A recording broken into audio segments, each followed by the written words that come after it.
এই রাজা বাহাদুর যেমন বাবাকে ভালোবাসতেন, অন্তরের দেবতা রূপে সর্বদাই পূজা করতেন, তেমনি বাবাও তার রাজা বেটাকে খুবই স্নেহ করতেন।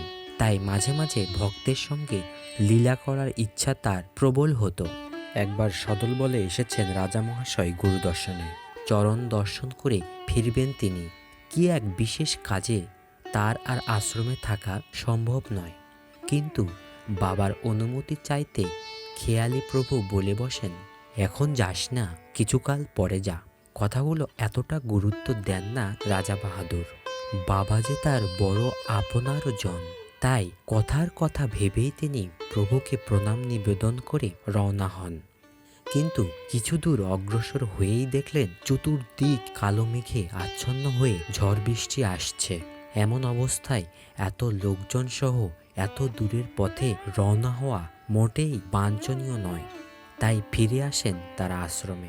রাজাকে দেখে বাবা স্বাভাবিকভাবেই প্রশ্ন করেন, ফিরে আসলি কেন রে? যেন কিছুই তিনি জানেন না। রাজা মহাশয় বিনীতভাবেই উত্তর দেন, ঝড় বৃষ্টি আসতে দেখে ফিরে এলাম। বাবা বলেন, ভালোই করেছিস। কিছুক্ষণের মধ্যে বৃষ্টি থেমে যায়।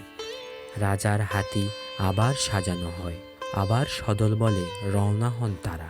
কিন্তু কিছু দূর যেতেই পুনরায় প্রবল বেগে বৃষ্টি হতে শুরু করে। পথ এগোনো অসম্ভব ভেবে তারা পুনরায় আশ্রমে ফিরে আসেন। এভাবে একবার দুবার নয়, যতবার বৃষ্টি বন্ধ হয়েছে দেখে তারা পথে রওনা হন, ততবারই প্রবল বৃষ্টি শুরু হয় এবং তারা আশ্রমে ফিরে আসতে বাধ্য হন।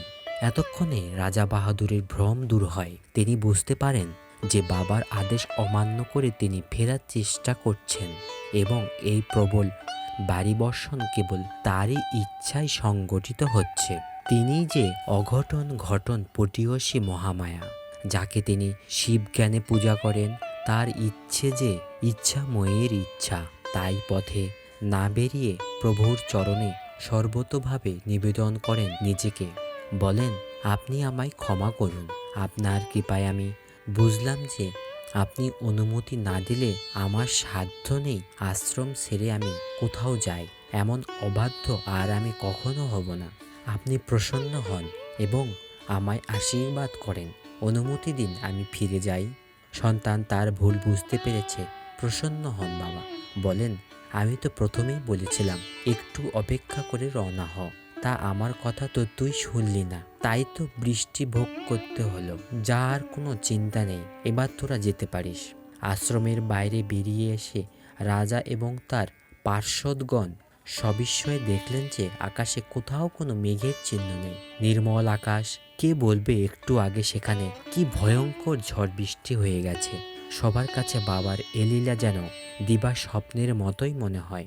মনে মনে বারবার সশ্রদ্ধ প্রণাম নিবেদন করেন ইচ্ছাময় পরম পুরুষ বাবা লোকনাথকে।